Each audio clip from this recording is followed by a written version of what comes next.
ইব্রাহিম মূর্তির ঘরে ঢুকলেন, দেখেন কি সুন্দর কথোপকথন আল্লাহ তুলে ধরলেন। আল্লাহু আকবার। মূর্তির ঘরে, দেবীর ঘরে ঢুকে উনি ঘুরে ঘুরে তাকায়, দেখে একটা এমনি হাত আর একটা ব্যাগ করে 14-15টা হাত নিয়ে তাকায় আছে। উনি সবগুলোর সামনে এভাবে তাকায় আছে, দেখে এক একটা এক এক চেহারা, একটা হাতির গণেশ স্টাইলের, আর একটা এরকম, আর একটা নারীর, আর একটা বাঘের, আর একটা তলোয়ার নিয়ে আইতাছি কোপায় ফেলাবে, আছে না নাই? সবগুলোর সামনে যায়, যে যে দেখে আর অবাক হয় কত ধরনের খোদার কাছে এরা কত কিছু চায়। আর যে দেখে প্রত্যেকটার সামনে ডেজার্টস আইটেম, মিষ্টান্ন, এক একটার সামনে রসমালাই, এক একটার সামনে কালো জাম, লাল জাম, রসগোল্লা, চামচাম, দুধ মালাই, মালাই চপ, আছে না নাই?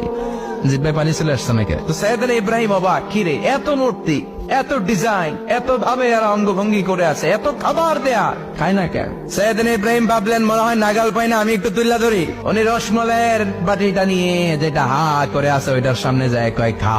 কি কয়? বানাই করতেছি মনে হয়। মূর্তিগুলোর কাছে গেলেন, আলা তাকুলুন, খাবি না? খাবি না দাদা, আমি কিছু খা, কোরআন থেকে বলছে, ঠিক কিনা? উনি ভাবলেন ওরা হয়তো খেতে পারে না, নাগাল পাচ্ছে না, কিংবা আমারে দেখে লজ্জা পাচ্ছে। নিচ থেকে রসমলাইয়ের বাটি তুলে ধরলেন, উনি বললেন খা, আর ওগুলা কয় হা হা করে নিচ্ছে, নড়েও না সরেও না। উনি মুখের সামনে তুলে ধরে বললেন আলা তাকুলুন, খা। সবগুলার সামনে গেলেন, খা খা, কেউ খায় না, ওগুলো হা করে